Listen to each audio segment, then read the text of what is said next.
Nalgonda డివిజన్కు Mallikarjuna Yadav brand అంటారా లేకపోతే Congress party brand అంటారా? నా first vote at the age of 18 years చిలుక గుర్తు కొట్టేస్తాను. నేను అదే పార్టీలో ఉన్నా, అదే పార్టీలో పనిచేస్తున్నా. ఏం నచ్చింది కాంగ్రెస్ పార్టీలో? అంతా ఒకటే పార్టీలో ఒకటే కాడో కింద పనిచేయాలనేది. పిజేఆర్ గారు ఆయన ఆశయాలు, ఆయన చేసే విధానం, ఆయన కార్యకర్తల్ని ఎంకరేజ్ చేసే విధానం, మా భిక్షపతి యాదవ్ గారు. మల్లికార్జున్ జిందాబాద్ అంటే జిందాబాద్. 10 ఏళ్ళ నుంచి కూడా అందరు పార్టీలు మారొచ్చుగా, నేను ఏ రోజు కూడా ఏ పార్టీకి వచ్చి 2 సంవత్సరాలు మరి ఎందుకు ఇంకేం నామినేట్ పని ఇంకేమన్నా? మా జగదీశ్వర్ గౌడ్ ఎమ్మెల్యే ఉంటే మేమే ఎమ్మెల్యేలుగా ఫీల్ అయ్యాం. మరి మీ పార్టీలోకి వచ్చిన వాళ్ళకి అందరూ ఇప్పుడు మునిగిపోయిన నావలోకి వచ్చినట్టేనా? చాలా మంది అరే బీఆర్ఎస్ పార్టీ మునిగిపోయే నావా అని చెప్పి చాలా మంది అన్నారు. మీ ఫ్యానులు ఎమ్మెల్యేదా లేకపోతే జగదీశ్వర్ కూడా పనిచేస్తాం? మా ఎమ్మెల్యే గారైనా కాంగ్రెస్ పార్టీకే పనిచేస్తాం, మేమైనా కాంగ్రెస్. వేసారా మీరు? ఖర్చు వేసారా సీటు మీద? పని చేసేవాడికే టికెట్, దాంట్లో నేను ఉంటే నాకు ఖచ్చితంగా. ఇది పేరుకే పెద్ద క్యాడర్, ఐటీ క్యాడర్ అంటారు, కానీ స్లమ్ ఏరియా. అందరూ కూడా డెవలప్మెంట్ చేసారు, కొన్ని మనము దూషించేంత అది లేదు. గాంధీ గారు ఎమ్మెల్యే గత 10-12 ఏళ్ళ నుంచి ఆయన ఎమ్మెల్యే ఉన్నాం, ఆయన చేసి మళ్ళీ చేస్తున్నారు, నగరం పెరుగుతుంది. ఏముంది మరి మీరు మేజర్ ఎజెండా నల్లగొండలా ప్రత్యేకంగా చేయవలసిందంటే? మాకు ఒక పాత బస్సే ఓల్డ్ సిటీ అవుతుందో ఇంతవరకు డ్రైనేజ్ లేదు, రోడ్ లేదు. అది ఎన్నిసార్లు ఎంతమంది చెప్పినా కాలేదు. దాన్ని ఒకవేళ నాకు అవకాశం వస్తే, పబ్లిక్ గెలిపిస్తే నేను ఆ పనిని చేస్తాను. మాకు పలానా నాయకులు మాకు వస్తే ఎక్కడన్నా ఒక డబుల్ బెడ్రూమ్ ఇప్పిస్తే బాగుంటుంది అనేది వాళ్ళు ఆశిస్తాము. వాళ్ళకి జాగుంటే, వాళ్ళు ఖచ్చితంగా అర్హులైతే నేను ఖచ్చితంగా వాళ్ళకి 5 లక్షలు నేను సాయం చేస్తాను. కార్పొరేటర్ ఎంత బ్లాక్ మారుతారా, బయటే ఉంటారా? నేను ఎంబీఏ చేసిన, నేను వెల్ ఎడ్యుకేటెడ్, నేను చదువుకున్నా. నేను మా పెద్దలు, మా తండ్రి, మా తాత సంపాదించిన కాడికి నేను మంచిగా ఉన్నా సార్. నాకు కొడుకు బిడ్డ, ఇంకేమో. ఓకే, ఈరోజు మన లీడర్ ప్రోగ్రాంలో మన గెస్ట్ నల్లగొండ డివిజన్ ఏదైతే కొత్తగా ఏర్పడ్డదో, మరి దానికి కాంగ్రెస్ కార్యకర్తగా పనిచేస్తున్నటువంటి మల్లికార్జున యాదవ్తో ఉన్నాం. మరి ఏదైతే ఇక్కడ గ్రౌండ్ లెవెల్లో తీసుకుంటే మరి మల్లికార్జున్ యాదవ్ మరి ఒక బ్రాండ్ అంబాసిడర్గా మారుతున్నారనేది ఇక్కడ ప్రజల యొక్క అభిప్రాయం. ఎందుకు ఆ విధంగా, మరి ప్రజలకు ఏం చేశాడు అనేది తన మాటలో తీసుకున్నాను. అన్న నమస్తే అన్న. నమస్తే అన్న. మన నల్గొండ డివిజన్కు మల్లికార్జున యాదవ్ బ్రాండ్ అంటారా లేకపోతే కాంగ్రెస్ పార్టీ బ్రాండ్ అంటారా? కాంగ్రెస్ పార్టీ బ్రాండ్ అంటారు. ఎందుకంటే నాకు ఊహ తెలిసిన నుంచి నేను ఫస్ట్ టైం ఓటేసింది శ్రీ మారబోయిన భిక్షపతి యాదవ్ గారికి.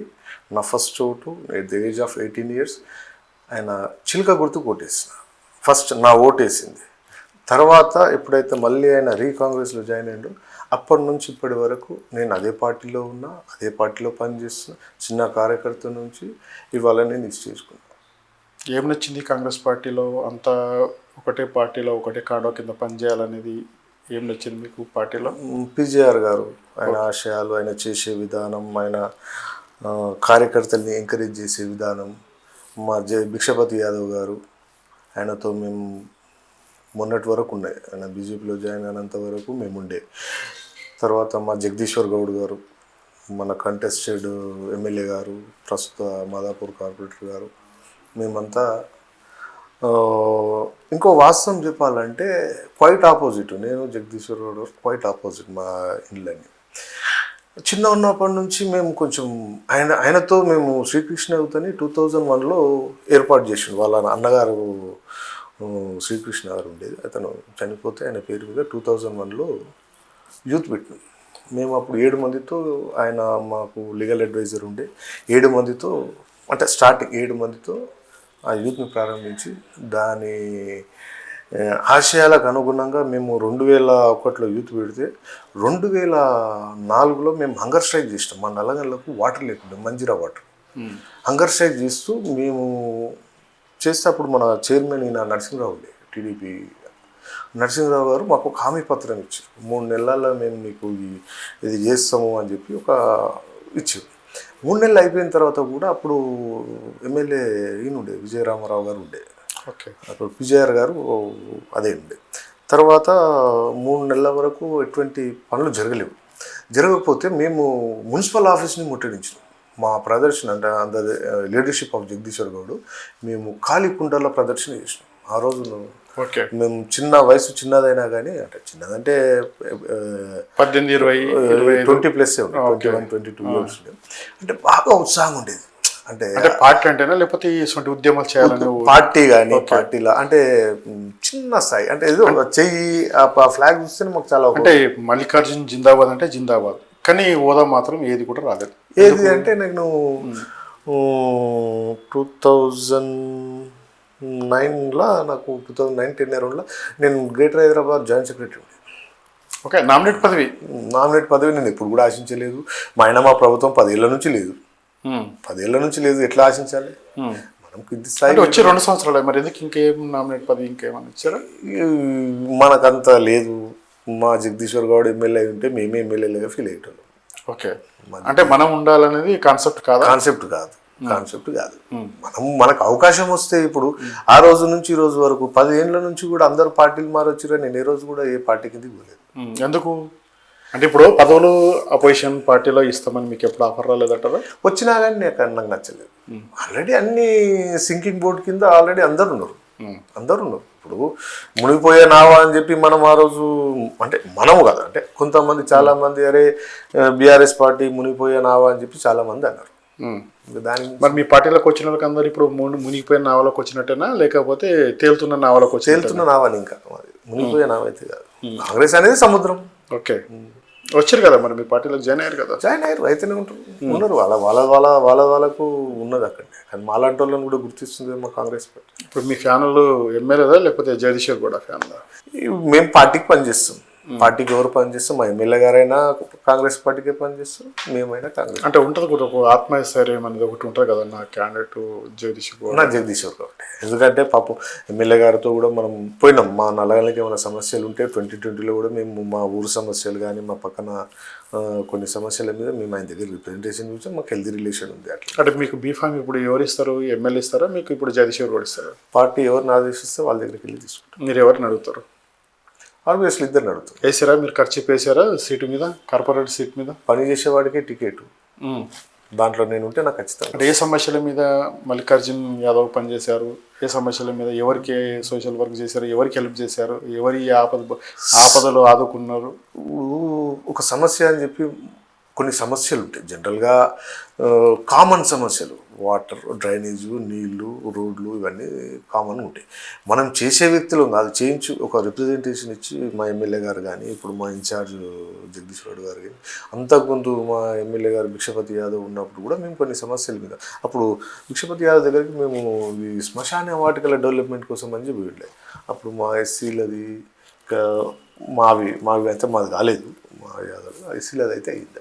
ఇప్పుడు శ్మశాన వాటికలు అయితే ఇక్కడ కూడా నిర్వీర్యంగా ఉన్నాయి ప్రజెంట్లీ. మరి దాన్ని ఏమన్నా గ్రీనరీ దానికి ఒక ఆహ్లాదకరంగా చేయబోతారా? ఖచ్చితంగా. మేము అధికారంలోకి వస్తే మేము ఎందుకు చేసుకుంటాం? మా ఊరు ఒకప్పుడు గచ్చిబౌలి అంటే చాలా పెద్దది, ఇప్పుడు 2గా విభజించబడ్డాయి, చాలా చిన్నగా అయిపోయింది. మాకు అనుగుణంగా మేము ఖచ్చితంగా మేము చేయడానికి ముందుంటాం. ఏం లేనప్పుడే మేము ముందున్నాం మా గౌడ్ సాబ్ని పట్టుకొని. ఇప్పుడు మేము ఎందుకున్నాం అంటే ఇప్పుడు ఇది పేరుకే పెద్ద క్యాడర్, ఐటీ క్యాడర్ అంటారు. అవును. కానీ స్లమ్ ఏరియా ఎందుకు దీనికి అంత వెనుకబడడానికి కారణం ఏంటంటే రాజకీయ నాయకులు అంటారా? రాజకీయ నాయకులు అని అంటే అందరూ కూడా డెవలప్మెంట్ చేసారు. ఒకరిని మనము దూషించేంత అది లేదు. గాంధీ గారు ఎమ్మెల్యే గత 10-12 ఏళ్ళ నుంచి ఆయన ఎమ్మెల్యే ఉన్నాం. ఆయన చేసే పనులు చేస్తున్నారు. నగరం పెరుగుతుంది. ఇప్పుడు స్లమ్కు కావాల్సిన రోడ్లు, నీళ్లు అన్నీ మౌలిక సదుపాయాలు అయితే మ్యాక్సిమం అయిపోయినాయి. ఉన్న అరకొర ఉంటాయి ఖచ్చితంగా. రొటీన్ అవి. ఓకే. కాలనీ పెరుగుతున్నాయి కాబట్టి స్ట్రీట్ లైట్ ఇవన్నీ జెన్యున్. ఏముంది మరి మీరు మేజర్ ఎజెండా నల్లగొండలో ప్రత్యేకంగా చేయవలసిందంటే? మాకు నల్లగొండలో ఒక పెద్ద సమస్య ఉంది. జనరల్గా మేము మా ఫ్రెండ్స్ మేము మాట్లాడుకునేది బస్తీలు, అంటే ఇది బస్తీ ఇది దానికి మేము ఓల్డ్ సిటీ, న్యూ సిటీ అని చెప్పి మేము కామన్గా మాట్లాడుకుంటాం. అయితే మాకు ఒక పాత బస్తీ ఓల్డ్ సిటీ అవుతుందో ఇంతవరకు డ్రైనేజ్ లేదు, రోడ్ లేదు. అది ఎన్నిసార్లు ఎంతమంది చెప్పినా కాలేదు. అది దాన్ని ఒకవేళ నాకు అవకాశం వస్తే పబ్లిక్ గెలిపిస్తే నేను ఆ పనిని చేస్తాను. అదొక 300 నుంచి 400 మీటర్లు ఉంటుంది. అది నా గ్రామానికి నేను అది చేసుకుంటాను. ఇంకొకటి ఈ నల్లగండ్ల కూడా ఇది కొత్త కాలనీ 365 acres 365 days సంబట్ ఉంటుంది. దీనికి కూడా మేజర్ ఇష్యూస్ ఉన్నాయి. అయితే ఆ ఇష్యూస్ కూడా మా పార్టీ కానీ అంతకుముందు ఉన్న నాయకులు కానీ కొంచెం తీర్చారు. ఖచ్చితంగా పెరిగిన కొద్దికి కొన్ని రోడ్స్ అంటే పెద్ద కాలనీ కదా, ఎక్కడ జనాభా ఉంటే అక్కడ ఉన్నది. కానీ దీనికి ఒక సమస్య అంటే ఒక మేజర్ ఇష్యూ ఉంది. అది ఎవరికి తెలియదు. 360 ఎకరాల నుంచి 370 ఎకరాలు అంటే కొన్ని 2-3 ప్రైవేట్ లేఅవుట్స్ కూడా ఉన్నాయి. వాళ్ళకు వర్షిప్ ల్యాండ్ లేదు, వర్షిప్ చేసుకోవడానికి అనువైన స్థలం లేదు. దాన్ని క్రియేట్ చేయాలి. వాటర్ ఇట్ మీకు అన్ని కమ్యూనిటీస్ మనం చేయాలి. అది నా అజెండా. ఎందుకంటే ఇంత పెద్ద దానికి ఒక టెంపుల్ లేకపోవడం, ఒక చర్చ్ లేకపోవడం, ఒక మాస్ కానీ మసీద్ వాటర్ అది లేకపోవడం చాలా అది ఎవరు మాట్లాడతలేరు. దాన్ని నేను ఒకవేళ నాకు కానీ అవకాశం వస్తే మీ ద్వారా నేను అది ఖచ్చితంగా చేసి చూపిస్తాను. అంటే ఇప్పుడు కాస్ట్లీ ఏరియా, కాస్ట్లో ల్యాండ్కి ఉన్నటువంటి సంబంధించినటువంటి అంశం కదా, ఇప్పుడు అది సాధ్యమవుతుంది అంటారు లేకపోతే ఉన్నది ఇక్కడ అసైన్మెంట్ ఉందంటారు? అసైన్మెంట్ కాదు, తలుచుకుంటే రాజు తలుచుకుంటే దెబ్బలు కురువ నంబర్ ఆఫ్ పార్క్స్ ఉన్నాయండి. ఓకే, ఏదో ఒక పార్కులో ఏదో ఒక మూలన వర్షిప్ ల్యాండ్ కదా, దాని అది కూడా పార్కే కదా, కూడా మన పబ్లిక్ ఉపయోగపడేది కదా. ఏమి ఒక టెంపుల్కి మనం అవకాశం ఇస్తే ఏముంటుంది, అది చేస్తే మటుకు మా నల్లగండ్ల కూడా అనేది వెలిగిపోతుంది సార్. ఇప్పుడు కబ్జాలు కూడా జరిగిపోయినాయి, ఎందుకంటే ఇక పార్కులు అవన్నీ కబ్జాలు కూడా జరిగిపోయినాయి అవన్నీ. దాన్ని మీరు ఏం చేస్తారు? మా దృష్టికి వస్తే మేము ఖచ్చితంగా దాన్ని మళ్ళీ పార్క్ కింద మేము దాన్ని కన్వర్ట్ చేస్తాం. ఎంతమందిని పిఎల్ పెట్టుకుంటారు కలెక్షన్కు కానీ? తర్వాత ఇప్పుడు ఏంటి, ఒక బిల్డింగ్ కట్టాలంటే అక్కడ పోవడానికి, తర్వాత ఒకళ్ళు ఇంకో ఫుట్పాత్ మీద బిజినెస్లో వాళ్ళ దగ్గర రావడానికి, ఎందుకంటే ఇప్పుడు జెన్యున్గా నడుస్తున్నటువంటి వ్యవస్థ మీరు చూసే ఉంటారు. ఒకటే దాంట్లో మీరు 2 క్వశ్చన్లు ఇచ్చారు. ఫస్ట్ మేజర్ ఎంతమంది పిఎల్ఎన్ పెట్టుకుంటారు అని చెప్పి జరుగుతుందా లేదా? జరుగుతుంది, జరుగుతలేదు. అందరి దగ్గర జరుగుతుంది, అందరి దగ్గర జరుగుతలేదు. మా జగదీశ్వర్ గౌడ్ ఉన్నాడు, ఆయన దగ్గర జరుగుతుంది. సో మేము ఆ దాంట్లోకి వెళ్ళి వచ్చినాం, మేము అది చూస్తూనే వచ్చినాం, మేము ఆయనను చూస్తూనే. సామాన్యమైన కార్యకర్త ఓటేయాలి మీకు. అవును, అసలు మీ బిల్డింగ్ మీ ఆఫీస్ ఎక్కడ ఉందో కూడా తెలియదు. అతని సాధక బాధకాలు చెప్పాలంటే, మీ దగ్గరికి రావాలంటే మీ పిఏనే పర్మిషన్ ఇవ్వడు. అటువంటిప్పుడు వాళ్ళ సమస్యలు మీరు లీడరిజంగా ఒక కార్పొరేటర్గా ఎట్లా తీరుస్తారు మీరు? అయితే ఒకప్పుడు గచ్చిబౌలి అనేది చాలా పెద్ద డివిజన్. అవును, చాలా పెద్ద డివిజన్. ఇప్పుడు గచ్చిబౌలి డివైడ్ అయిపోయి నల్లగండ్ల డివిజన్ అనేది ఏర్పడింది. ఇది చాలా పెద్ద, అంటే ఏరియా పరంగా చాలా పెద్దది, కానీ డెన్సిటీ అంటే పాపులేషన్ కొంత భాగంలోనే. ఇప్పుడు నాకు అందరూ సుపరిచితులే, నేను స్థానికుడిని, నేను పుట్టి పెరిగింది దీన్ని 45 years నుంచి. సరే, నా బాల్యం ఒక 10 years తీసేసినా కానీ మిగతా 30 years అయితే నేను పబ్లిక్ లైఫ్ ఉన్నాను, పబ్లిక్తో మమేకమైన.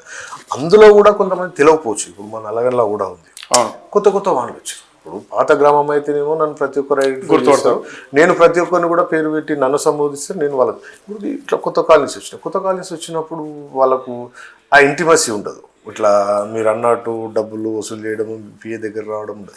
మిగతా స్లమ్స్ ఇప్పుడు నన్నైతే గుర్తుపడతారు కదా, నన్నైతే డైరెక్ట్ పోతారు, వాళ్ళు నా దగ్గరకు వస్తారా, నా పిఏ దగ్గరకు పోతారు. అటువంటి దానికి రివల్యూషన్ తీసుకొస్తారని అడుగుతున్నాను నేను. ఖచ్చితంగా తీసుకొస్తాను, ఖచ్చితంగా. అటువంటిది అయితే ఇంకోటి నా చరిత్ర. ఇప్పుడు నేను అంతకుముందు నేను అట్లా చేసినా అంటే నా ముందు కూడా అట్లా జరుగుతుంది. నేను అట్లా చేయకపోతే నా ముందు ఎందుకు జరుగుతుంది? జరగదు. వ్యక్తిత్వం ఇంపార్టెంట్ కదా. కార్పొరేటర్ కన్నా ముందు మీ దగ్గర ఉన్నటువంటి కార్యకర్తలే మా బాస్ చేయమని మేము చేస్తున్నామని ఫుట్పాత్ మీద ఉన్నటువంటి టీ స్టాల్ దగ్గర నుంచి కూడా వసూలు చేస్తున్నటువంటి అంశం ఇది. ఓకే, మీరు ఒక మంచి అంటే 2 ప్రశ్నలలో ఇది ఒక ప్రశ్న. ఫుట్పాత్ మీద బతుకుతున్నాడు, వాని దగ్గర పోయి మనం ఏం తింటాం? అంటే మీరని కాదు, ఎవరైనా కానీ, అంటే మీ దగ్గర ఉన్నటువంటి కార్యకర్త కావచ్చు, మీ పేరు చెప్పాను సార్. నేను ఖచ్చితంగా నా దృష్టికి వస్తే అది ఫస్ట్ ఆఫ్ ఆల్ జరగదు. ఒకవేళ నా దృష్టికి వస్తే మటుకు నేను అప్పటిదప్పుడు అక్కడనే దాన్ని సాల్వ్ చేసేస్తాను. ఎంతటి వారైనా నేను నాడు దాన్ని క్లోజ్ చేసేస్తా. అది నా దృష్టికి రానంత వరకు వాడు ఏం చేస్తున్నాడని తెలియదు. ఫస్ట్ ఆఫ్ ఆల్ తెలిసిన తర్వాత అయితే నేను మటుకు దాన్ని సహించాను. అది మనకు పాపం మనకు అది నాకు నచ్చదు.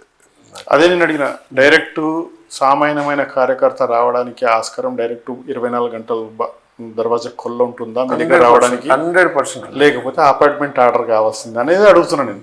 ఈ కార్పొరేటర్కి అపాయింట్మెంట్ ఆర్డర్ ఏముంటుంది? మనమే కింది స్థాయిలో ఉంటాం, కింది స్థాయికి వచ్చినాం, వాళ్ళకి సాధక బాధకాలు అన్నీ తెలుసు. ఇంకా వాళ్ళని ఇప్పటి కార్పొరేటర్లు ఫోన్ లేపని స్థితిలో ఉన్నారు. ఉండొచ్చు.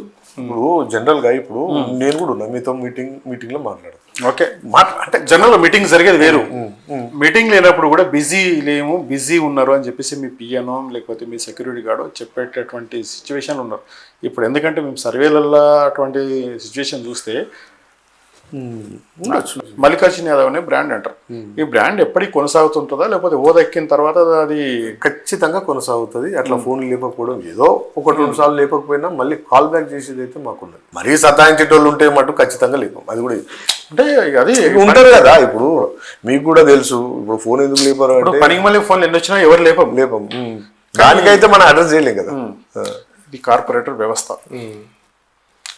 అందరు సెటిలర్ ఉంటుంది మ్యాక్సిమం.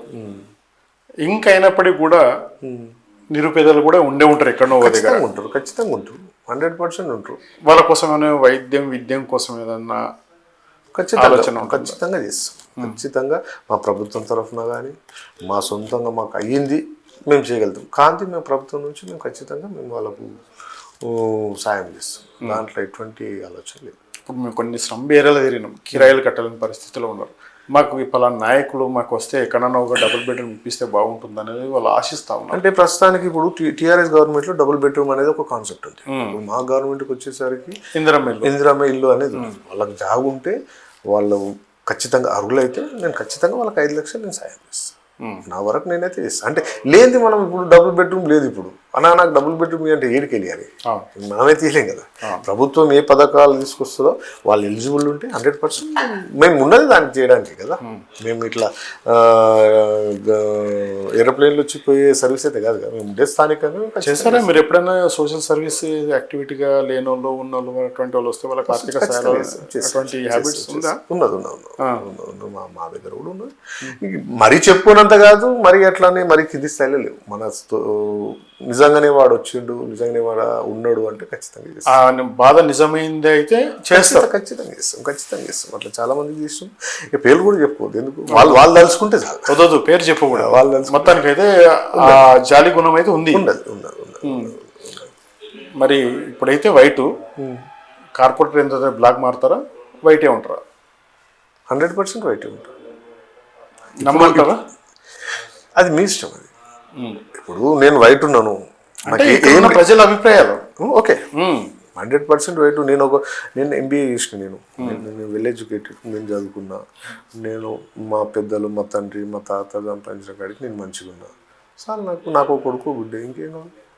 ఇంకంతకంటే ఎక్కువ సంపాదించి ఏం చేయాలి? నేను మనశ్శాంతి ఉండాలి, నేను నా పిల్లలతో ఆడుకోవాలి. ఇప్పుడు ఒక ఎగ్జాంపుల్ చెప్తాను. అంటే ఇది చెప్పాలో లేదో కానీ చెప్తా. మా దగ్గర నరేందర్ గౌడ్ అని ఒక పెద్ద మనిషి ఉంటాడు. ఇప్పుడు ఆయన కొంచెం ఏజ్డ్ అయిపోయాడు. ఆయన ఎంత సింపుల్ లైఫ్ అంటే ఎంత ఉండని ఏముండని ఆయన సింపుల్గా ఉంటాడు. ఎంతున్నా ఓకే, పిల్లలతో ఎంజాయ్ చేస్తూ ఆయన సంపాదించాలనే ఉద్దేశం కాదు, హ్యాపీగా ఉండాలనే ఉద్దేశం. వాళ్ళ పిల్లలు 3 కొడుకులైనప్పుడు వాళ్ళ మన్మరాళ్ళు 7 మంది హ్యాపీగా ఉంటాడు. ఆ లైఫ్ కావాలి. ఆయన చూస్తే నాకు అదే అనిపిస్తుంది. ఎంత సంపాదించుకొని ఏమో సత్యదాలకి ఇంత సుఖం లేదు. ఓకే, అంతే. ఎట్లా ఉంటారు మీరు కూడా? ఒక యూత్, ఒక యంగ్ డైనమిక్ లీడర్గా రేపు పదవులు అనుభవిస్తారు. ఏం చెప్తారు యూత్కి? ఏం చెప్తారు? సందేశాలు ఎట్లా ఇస్తారు? ఎందుకంటే ఇప్పుడు చూస్తున్నారు మీరు, ఎందుకంటే యూత్ ఏ విధంగా విచ్చలవిడిగా ఖరాబ్ అయిపోతున్నారు చూస్తున్నారు.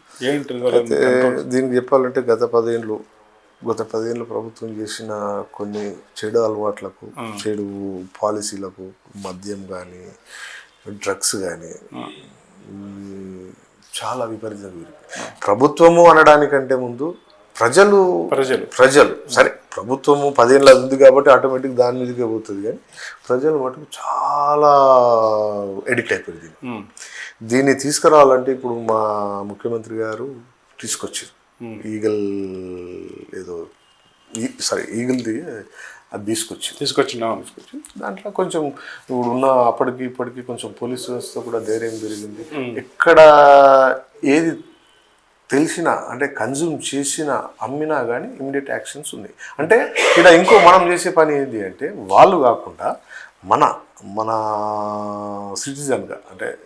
సిటిజన్గా కంప్లైంట్ ఇస్తే మట్టుకు ఇమ్మీడియట్ యాక్షన్ ఉంటుంది. కంప్లైంట్ ఇవ్వకుండా మనము అరికట్టాలంటే పాసిబుల్ కాదు. చెప్తా వచ్చినాయి ఎటువంటి ఏమైనా సమస్యలు, ఎందుకంటే వస్తే వాటిని కంట్రోల్ చేయడమే కానీ లేకపోతే బెదిరించడమే కానీ దీనికెందుకు మా నల్లగండ్ల కూడా బెల్ట్ షాపులు మా దృష్టికి వచ్చినాయి. మేము మా జగదీష్ గారి దృష్టికి తీసుకోవడం జరిగింది.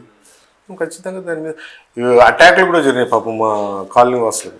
అరే ఓకే, భరత్ అని ఉంటాడు, వాళ్ళ మీదకి అటాక్లు కూడా జరిగినాయి. ఏం చేస్తారు ఇక స్థానికులు, వాళ్ళ పాపం కొత్త వచ్చిన వాళ్ళు, కొంచెం ఇబ్బందులు ఉంటాయి కదా. ఇప్పుడు కాంగ్రెస్ పార్టీ గ్రాప్ అయితే ప్రజల్లో ఉంది అనుకుందాం, లేదనుకుందాం, ఎందుకంటే 6 గ్యారంటీలు అయితే ఇంప్లిమెంటేషన్ లేవు, ప్రజలు అయితే నిరుత్సాహంతో ఉన్నారు. ఖచ్చితంగా ఉన్నాయి, లేవని ఎందుకంటారు? ఒకటి గృహజ్యోతి లేదు, వస్తుంది, తీసుకొస్తాం, వస్తుంది. దానివల్ల మిగతా పథకాలన్నీ నీరుగార్చి ఒక లేని దాన్ని పట్టుకుని మీరు ఎజెండా ఏం పెట్టుకుంటారు? మీ మేనిఫెస్టో ఏం పెట్టుకుంటారు? రేపు పొద్దున్న క్యాంపెయినింగ్ వెళ్తే మీ మేనిఫెస్టో ఏం తయారు చేసి పెట్టుకుంటారు? మా కాంగ్రెస్ పార్టీ మీద నేను వెళ్తాను. ఓకే, మా కాంగ్రెస్ పార్టీ మీద నేను వెళ్తాను.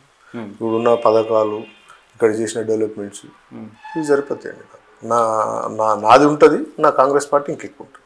మొత్తం మీద సోషల్ యాక్టివిటీ, ప్రభుత్వ పథకాల మీద మొత్తానికి ఖచ్చితంగా వెళ్తుంది. ప్రజలకు చేరే విధంగా పనిచేస్తారు. చేరుతున్నాయి కదా. ఇప్పుడు మనం సన్న బియ్యం వస్తుంది, ఎంతమంది అండి, ఎంతమంది హ్యాపీగా ఉన్నారు? సరిపోదు. అది గృహజ్యోతి ఉంది, ఫ్రీ కరెంటు, ఎలిజిబుల్ ఉన్న వాళ్ళకి వస్తుంది. అందరు రావాలంటే వస్తుంది. ఇప్పుడు నేను ఇంట్లో ఏసీ వేసుకుని కొట్టుకుని నాకు ఫ్రీ కరెంట్ కావాలంటే అయితే ఖచ్చితంగా వస్తుంది. ఇప్పుడు మన ఫ్రీ కరెంట్ అయితే వస్తుంది, సన్న బియ్యం అయితే వస్తుంది.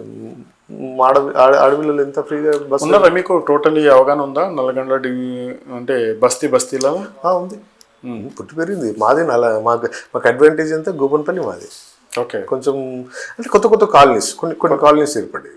కొన్ని కాలనీస్లో వస్తుంది. మనం వాళ్ళ దగ్గరికి ఇంటరాక్ట్ అవుతుంటాం. ఖచ్చితంగా ఇంటరాక్షన్ అనేది పెరుగుతుంది. ఇప్పుడు ఓకే, మళ్ళీ క్యాంపెయినింగ్ పోయినప్పుడు ఇంకా కూడా అవగాహన పెరుగుతుంది. పెరిగినప్పుడు ఆటోమేటిక్ ఇంట్రడక్షన్స్ పెరుగుతాయి కాబట్టి మనం మంచిగా ఉంటాం. ఎట్లుంటుంది మరి ఇప్పుడు మీరు అధికారంలో రాగానే ఇమీడియట్లీ తీసుకోవాల్సిన అభివృద్ధి? ఈ నల్లగండ్ల కూడా సమస్యలు ఉన్నాయి. నేను ఇంతకుముందు చెప్పిన అది కంపల్సరీ. అది ఇంకోటి, వాళ్ళకు మా రెసిడెంట్స్కి, ఈ నల్లగండ్ల హుడా రెసిడెంట్స్కి ఆఫీస్ లేదండి. అంటే వాళ్ళకు ఒక ఆఫీస్ అనేది లేదు, ఒక ప్లే గ్రౌండ్ అది కూడా లేదు. అవన్నీ నేను ఖచ్చితంగా వచ్చిన తర్వాత మా ఎమ్మెల్యే గారు కానీ, మా ఇన్ఛార్జ్ జగదీశ్వర్ గౌడ్ గారు అందరితో, ఎందుకంటే వాళ్ళిద్దరే కదా మాకున్నది. వాళ్ళు ముందుకు వేసుకొని మనం ఖచ్చితంగా మేము ఫైట్ చేస్తాం. వాళ్ళు అక్కడ నుంచి ఇక్కడ నుంచి ఇవన్నీ సార్ట్అవుట్ అయ్యే ప్రాబ్లమ్స్. ఇవన్నీ పెద్ద ఇప్పుడు ఇంకా మీ ఆధ్వర్యంలో ఇంకా టీఆర్ఎస్ పార్టీ నుంచి, బీజేపీ పార్టీ నుంచి జైనింగ్స్ అవకాశాలు ఉన్నాయా? మీ ఆధ్వర్యంలో జరుగుతాయా? ఖచ్చితంగా జరుగుతాయి. అందరూ వెయిటింగ్. అంటే జనరల్ ఏంటంటే రిజర్వేషన్స్ కోసం అనేది ఒకటి టాపిక్ ఉంది. ఏది వచ్చినా మేమైతే సర్వీస్ చేయాలి కదా. మేము ఉన్నా లేకున్నా అయితే అప్పుడు చేసినాము, అవి ఏం లేనప్పుడు మేము చేసినాం. ఇప్పుడు ఉంటే ఇంకెక్కువ చేస్తాం. రేపు ఒకవేళ మాకు రిజర్వేషన్ కుదరకుండా అయినా మేము పబ్లిక్లోనే ఉంటాం. రిజర్వేషన్ ఓకే అయినప్పటికీ తెర మీదకి ఇంకో క్యాండిడేట్ వస్తే మీరు ఇట్లా మీ పరిస్థితి ఏంటిది? సర్వీస్ చేయడమేనా లేకపోతే పార్టీ తప్పడం కామన్? పార్టీ ఎవరికి చెప్తే వాళ్ళకి చేయాల్సింది ఒకటి. అలుగుడు నాకు వస్తే ఇంకోరు అలుగుతాం, ఇంకోరికి వస్తే మేము అలుగుతాం. మేము సహాయశక్తులా, అంటే పార్టీలు ఏదైనా కావచ్చు, రెబల్ కావచ్చు, మీది కావచ్చు, అదర్ పార్టీ వచ్చినప్పటికీ. రెబల్గా అంటే కొంచెం, అంటే రెబల్ అంటే మీ పార్టీ మీకు ఓకే, తర్వాత వేరే పార్టీ నుంచి జాయిన్ అయ్యి ఆ పార్టీ క్యాండిడేట్కి బీఫామ్ ఇస్తే ఎట్లా మీ పరిస్థితి అని అడుగుతున్నా. మా కాంగ్రెస్ పార్టీలో అది లేదు. ఫస్ట్ థింగ్ అది లేదు. ఓకే, అది లేదు. అది కూడా మొత్తం సర్వేలు, స్క్రూటనింగ్ ఇవన్నీ చేసి గెలుపు గుర్రాలకి టికెట్ అనేది మా ముఖ్యమంత్రి గారు చెప్పేసి. ఓకే, దాని గురించి నీకు అందులో నేను ఉంటే నాకు ఖచ్చితంగా వస్తుంది, నేను లేకపోతే నాకు రాదు. క్లియర్. నేను చేసిన సర్వీసెస్ పాజిటివ్గా పబ్లిక్ రీచ్ అయితే నేను ఉంటాను, లేకపోతే నేను ఉంటాను. తనకైతే గెలుపు గుర్రమే. ఓకే, నేనైతే అదే అనుకుంటా కదా. ఎంత వస్తుంది మెజారిటీ? అది నేను ఇప్పుడు చెప్పలేను. అది ఇంకా నేను ఫుల్ ఫ్లెడ్జ్గా నేను లేను కాబట్టి, ఇంకా గ్రౌండ్లో దిగలేవు కాబట్టి నేను చెప్పలేను. ఆశ కూడా కొంచెం ఉండాలి కదా. ఇంకొక సమస్య కూడా ఉందండి. ఇప్పుడే మేము అడ్రస్ చేసి వస్తున్నాం మా ఇన్ఛార్జ్ మా గౌడ్ సాబ్, మా జగదీశ్వర్ గౌడ్ సాబ్తో. బిఫోర్ ఎలక్షన్స్ 2023లో మేము ఆ కాలనీకి విజిట్ చేసినాం. అంటే అక్కడ మేము మన కొంతమంది ఉంటే నేను ఎక్కడ పోయినా ఏంది ప్రాబ్లమ్స్ మీకు ఏంది అనేది మనం అనుకుంటాం. సో ఆ కాలనీకి డ్రైనేజ్ అండ్ రోడ్స్ ఉంటాయి. ఆ డ్రైనేజ్కి ఆ రోజు మీటింగ్లో మా జగదీశ్వర్ గౌడ్ గారు చెప్పారు ఇది ఉంది అంటే అడ్రస్ చేశారు. సో ఆయన ఓడిపోవడం జరిగింది. అది మా అవును. దురదృష్టం అది. ఆయన పబ్లిక్ నుండి ఇచ్చిన మాట కోసము 3,30,00,000 రూపాయలు శాంక్షన్ చేశారు. అంటే అధికారంగానా లేకపోతే స్టాండింగ్ కమిటీలో పెట్టి ఓకే. స్టాండింగ్ కమిటీలో పెట్టి 3,30,00,000 రూపాయలు శాంక్షన్ చేయించాడు. అది ఎగ్జిక్యూట్ కావట్లేదు, ఎందుకంటే ఆ లెవెల్స్ మ్యాచ్ అవుతాయి. ఓకే. అది కొంచెం అటు హెచ్యుకి పోతుంది, హెచ్యు నుంచి మా నల్లగండ్ల చెరువులోకి వస్తుంది. ఇప్పుడు మేజర్ ప్రాబ్లం మీరు అన్నారు సమస్య అనేది, ఇప్పుడు మా నల్లగండ్ల చెరువు మేము పుట్టి పెరిగి ఆ చెరువులో నీళ్ళు తాగి ఇవాళ మాకు అది పెద్ద ఇష్యూ అవుతుంది. ఓకే. దాన్ని శుద్ధి చేసుకునే ప్రాసెస్లో ఇవాళ మేము విడిపోవాల్సి వచ్చింది. ఓకే. ఇది లెవెల్స్ కలుస్తలేవు అని చెప్పి ఇంజనీరింగ్ డిపార్ట్మెంటు, ఇరిగేషన్ డిపార్ట్మెంట్ ఇక సవాలక్షణే. దాన్ని ఇప్పుడు ఆ కాలనీ ప్రెసిడెంట్ వాళ్ళందరూ వచ్చారు, వాళ్ళతో మాట్లాడి అక్కడ నుంచి నేను మీ దగ్గరికి వస్తున్నాను. Okay, right. ఓకే, ఏదైతే అధికారంలోకి వచ్చిన తర్వాత ఏదైతే మేజర్ సంబంధించినటువంటి నల్లగొండలో గతంలో జరిగినటువంటి అభివృద్ధి ఏదైతే ఉందో దాని అధికారంలోకి వచ్చిన తర్వాత కరప్టెడ్ లేకుండా నేను పాలన కొనసాగిస్తానని చెప్పేసి మనతో చెప్తా ఉన్నాను.